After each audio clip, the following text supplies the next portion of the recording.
Subscribe کیجئے محاسن اسلام YouTube channel کو اور بیل آئیکن پر ضرور کلک کیجئے تاکہ ہر طرح کی اسلامک نئی ویڈیو فوراً آپ تک پہنچے۔ شکریہ، جزاک اللہ۔ السلام علیکم ورحمۃ اللہ وبرکاتہ۔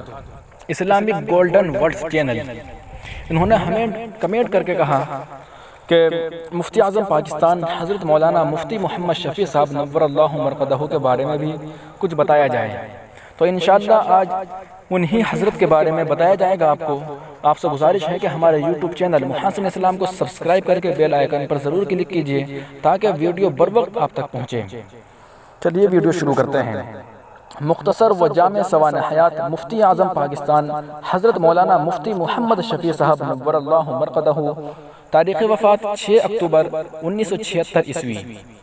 آپ اپنے دور کے عظیم مفسر و محدث، عالم بے بدل، مدبر عصل، فاضل اجل، فقیہ الامت، سلوک و تصوف کے امام، عارف باللہ، شیخ کامل، بلند پایا علمی خاندان کے چشم و چراغ اور دارالعلوم دیوبند کے ممتاز عالم و مفتی تھے۔ سلسلہ نسب سیدنا حضرت عثمان غنی رضی اللہ تعالی عنہ سے ملتا ہے۔ آپ قوی الاستعداد اور استحضار علم کے ساتھ فقہ و ادب میں خاص امتیاز رکھتے تھے۔ آپ دیوبند کے زمانہ قیام میں دارالافتاء کے مسند افتاء پر کئی سال فائز رہے۔ قیام پاکستان کے قیام کے بعد دستور ساز اسمبلی کے بورڈ آف تعلیمات اسلام کے رکن کی حیثیت سے اسلامی دستور کی ترتیب میں بھی حصہ لیا اور بعد میں مفتی اعظم پاکستان کے لقب سے مشہور ہوئے۔ پاکستان کی سب سے بڑی اسلامی درسگاہ دارالعلوم کراچی کا قیام آپ ہی کی کوشش کا مرہون منت ہے۔ ولادت، آپ کی ولادت شعبان 1314 ہجری مطابق 1896 عیسوی کی درمیانی شب میں قصبہ دیوبند ضلع سہارنپور میں ہوئی۔ آپ کے والد ماجد حضرت مولانا محمد یاسین صاحب دیوبندی علیہ الرحمہ دارالعلوم دیوبند میں فارسی کے مسلمہ استاذ، جید عالم دین، صاحب نسبت بزرگ اور حضرت مولانا رشید احمد گنگوہی کے متوسلین میں تھے۔ اصلاً دیوبند کے رہنے والے تھے۔ حضرت مولانا رشید احمد گنگوہی نے ہی آپ کا نام محمد شفیع تجویز فرمایا۔ تعلیم و تربیت، آپ نے ایک دینی ماحول میں آنکھ کھولی اور بچپن ہی سے جلیل القدر علماء کی صحبت میں بیٹھنے کا شرف حاصل ہوا۔ 5 سال کی عمر میں حافظ محمد عظیم صاحب رحمہ اللہ کے پاس دارالعلوم دیوبند میں قرآن کریم کی تعلیم شروع کی۔ فارسی کی تمام مروجہ کتب اپنے والد محترم سے دارالعلوم دیوبند میں پڑھی۔ حساب، فنون، ریاضی کی تعلیم اپنے چچا حضرت مولانا منظور احمد صاحب سے حاصل کی۔ 16 سال کی عمر میں دارالعلوم دیوبند کے درجہ عربی میں داخل ہوئے۔ آپ نے شروع سے لے کر آخر تک دارالعلوم دیوبند ہی میں تعلیم حاصل کی اور 1336 ہجری مطابق 1918 عیسوی میں 22 سال کی عمر میں فارغ التحصیل ہوئے۔ ماشاءاللہ، جن عظیم المرتبہ علماء امت سے آپ نے شرف تلمذ حاصل کیا ان میں امام العصر حضرت مولانا علامہ سید محمد انور شاہ کشمیری، مفتی اعظم ہند حضرت مولانا مفتی عزیز الرحمن عثمانی، شیخ الاسلام حضرت علامہ شبیر احمد عثمانی، عارف باللہ حضرت مولانا سید اصغر حسین دیوبندی، فخر العلماء حضرت مولانا حبیب الرحمن عثمانی اور شیخ الادب حضرت مولانا اعزاز علی امروہوی جیسے اکابر علماء شامل ہیں۔ درس و تدریس، زمانہ طالب علمی میں آپ کا شمار نہایت ذہین اور محنتی طلباء میں ہوتا تھا اور امتحانات میں ہمیشہ امتیاز کے ساتھ کامیاب ہوتے تھے۔ اسی لیے اساتذہ آپ سے بے حد شفقت و محبت کا سلوک کرتے تھے۔ تعلیم سے فراغت کے بعد 1337 ہجری مطابق 1919 میں دارالعلوم دیوبند کے اساتذہ اور ذمہ داران نے آپ کے علم و استعداد کی بنا پر اعتماد کرتے ہوئے آپ کو دارالعلوم دیوبند کے ابتدائی کتب کی تعلیم کے لیے استاذ مقرر فرمایا۔ پھر آپ اپنی علمی قابلیت و لیاقت کی وجہ سے بہت جلد تدریس ترقی کے منزل طے کر کے درجہ علیہ کے اساتذہ میں شامل ہو گئے اور تقریباً ہر علم و فن کی جماعتوں کو پڑھایا۔ فقہ و ادب سے شروع ہی سے مناسبت رہی۔ آپ کا درس ہمیشہ ہر جماعت میں مقبول رہا، مگر دورہ حدیث کی مشہور کتاب ابو داؤد شریف اور عربی ادب کی مشہور کتاب مقامات حریری کا درس تو ایسا ہوتا تھا کہ مختلف ملکوں کے علماء اور اساتذہ بھی شریک ہونا سعادت سمجھتے تھے۔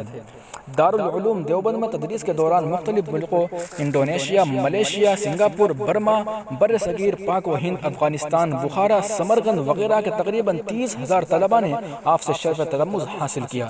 ان میں سے ہزاروں اب بھی مختلف ملکوں میں دین کی خدمت میں مصروف ہیں۔ دارالعلوم دیوبند کی تدریس کے دوران حضرت مولانا مفتی عزیز الرحمن عثمانی نے فتوی کے سلسلے میں آپ سے کام لینا شروع کیا۔ وہ سوالات کے جوابات خود لکھتے اور آپ سے لکھواتے اور اصلاح و تصدیق کے بعد یہ روانہ کر دیے جاتے ہیں۔ 1350 ہجری مطابق 1932 عیسوی میں منصب افتاء پر فائز ہوئے اور آپ کو دارالعلوم دیوبند کا صدر مفتی بنا دیا گیا۔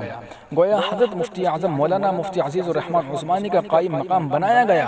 یہ سب آپ کی لیاقت اور قوت علمی کے آثار تھے۔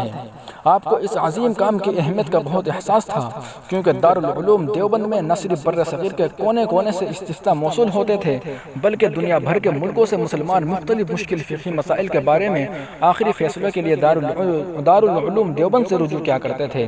آپ اپنی جگہ یہ سمجھتے تھے کہ وہ صدر مفتی کے منصب کا حق پوری طرح ادا نہیں کر سکیں گے، تاہم حکیم الامت حضرت مولانا اشرف علی تھانوی علیہ الرحمہ اور حضرت مولانا سید اصغر حسین دیوبندی علیہ الرحمہ کی سرپرستی، امداد و اعانت کے وعدے پر آپ نے یہ عظیم منصب قبول کیا۔ اللہ تعالیٰ کے فضل و کرم سے آپ نے صدر مفتی کے عظیم منصب کا حق پوری طرح ادا کیا اور قیام پاکستان تک اس عظیم عہدے پر فائز رہے۔ آپ 2 بار اس عہدے سے سرفراز ہوئے۔ پہلی مرتبہ 1350 ہجری مطابق 1931 عیسوی سے 1454 ہجری مطابق 1935 عیسوی تک، اور دوسری مرتبہ 1359 ہجری مطابق 1940 عیسوی تک، اور عیسوی سے 1361 ہجری مطابق 1942 عیسوی تک۔ آپ کے زمانے میں 26,000 کے قریب فتاوی لکھے گئے۔ فتویٰ نویسی کے علاوہ دارالعلوم دیوبند میں درجہ علیہ کی کتابوں کی تدریس بھی آپ سے متعلق رہی۔ راہ سلوک: آپ ابتدا میں شیخ الہند حضرت مولانا محمود حسن دیوبندی سے بیعت ہوئے۔ حضرت شیخ الہند کی وفات کے بعد حکیم الامت حضرت مولانا اشرف علی تھانوی سے رجوع فرمایا۔ حضرت تھانوی کو آپ کے علم و فضل پر بڑا اعتماد تھا۔ حضرت تھانوی نے آپ کی علمی و روحانی صلاحیتوں کو دیکھ کر اجازت و خلافت سے بھی سرفراز فرمایا۔ آپ تعلیم ظاہر کے ساتھ تعلیم باطن میں بھی کمال کو پہنچے، اسی لیے آپ کے متوسلین اور عقیدت مند بکثرت موجود ہیں اور مخلوق خدا کو فائدہ پہنچ رہا ہے۔ سارے عمر دینی علوم کی تدریس و تصنیف کے ساتھ افاضہ باطنی میں بھی مصروف رہیں۔ حضرت حکیم الامت خلفاء و مجازین میں آپ حضرت مفتی اعظم کو ایک خاص مقام حاصل تھا۔ حضرت حکیم الامت آپ پر خاص توجہ فرمایا کرتے تھے۔ آپ تقریباً 20 سال تک حضرت حکیم الامت کی صحبت میں رہے اور ان کے زیر نگرانی کئی عظیم تالیفات اپنے قلم فیض رقم سے تصنیف فرمائی، جیسے احکام القرآن، حیلہ ناجیسہ وغیرہ۔ آپ پر حکیم الامت حضرت تھانوی کو ایک خاص اعتماد حاصل تھا۔ حضرت مفتی محمد شفیع صاحب کی ایک بڑی خوش نصیبی آپ کے لائق و فائق اور عالم و فاضل فرزندان گرامی ہیں، جنہوں نے آپ کی علمی وراثت کو نہ صرف یہ کہ جاری رکھا بلکہ اس میں مزید 4 چاند لگا دیے ہیں۔ حضرت مولانا مفتی محمد رفیع عثمانی صاحب دامت برکاتہم العالیہ دارالعلوم کراچی کے محتمم اور مختلف کتابوں کے مصنف ہیں۔ حضرت مولانا مفتی محمد تقی عثمانی صاحب دامت برکاتہم عالم اسلام کے ممتاز عالم دین، قدیم و جدید علوم کے ماہر، اسلامی اقتصادیات پر سند اور درجنوں کتابوں کے مصنف ہیں۔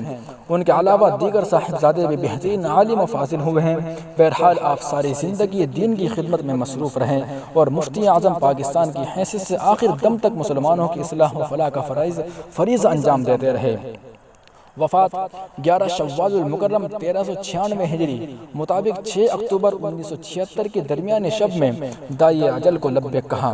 1 لاکھ سے زائد عقیدت مندوں نے نماز جنازہ پڑھی اور دارالعلوم کراچی کے احاطے میں تدفین ہوئے۔ انا للہ و انا الیہ راجعون۔